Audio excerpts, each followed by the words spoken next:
Olá, tudo bom? Estamos caminhando para o final da nossa exposição sobre o breve catecismo. O grande e último tema tratado é sobre a oração. Ele vai falar sobre a oração do Senhor, mais conhecida como a oração do Pai Nosso.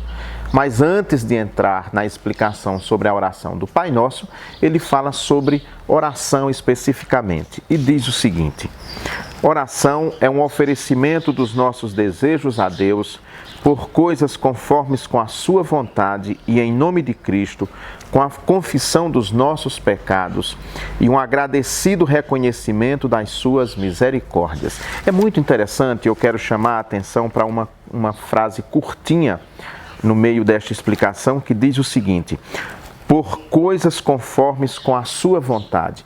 Nem sempre quando nós nos dirigimos a Deus em oração, o fazemos conforme a vontade de Deus, mas nós queremos no fundo, que Deus faça a nossa vontade.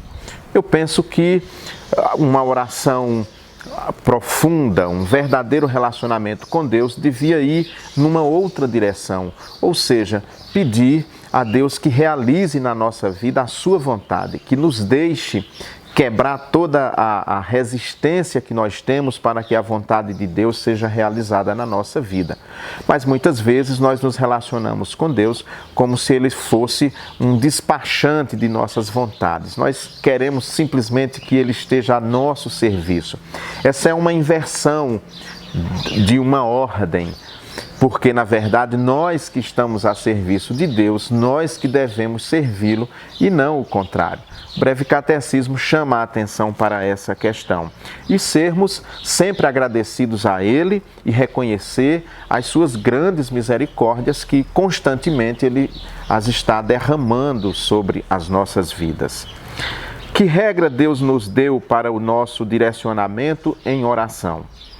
Toda a palavra de Deus é útil para nos dirigir em oração, mas a regra especial de direção é aquela forma de oração que Cristo ensinou aos seus discípulos e que geralmente se chama a oração do Pai Nosso, oração dominical. Essa é a regra.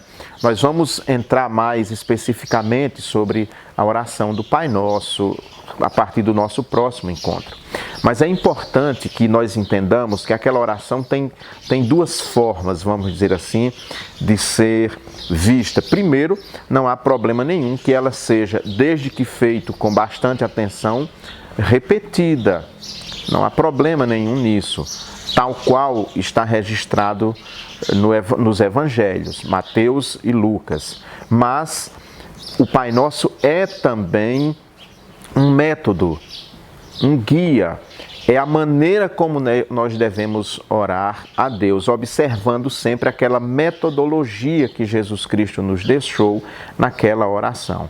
É muito importante para que, com isso, nós tenhamos, então, uma oração eficaz e possamos mais e mais nos aproximar de Deus através de sua oração. E quem mais, através da oração, e quem mais vai nos ensinar como orar, como nos portar diante de Deus nesses momentos, é o próprio Jesus Cristo que ensinou isso aos seus discípulos e a todos nós também. Um grande abraço e a gente se vê.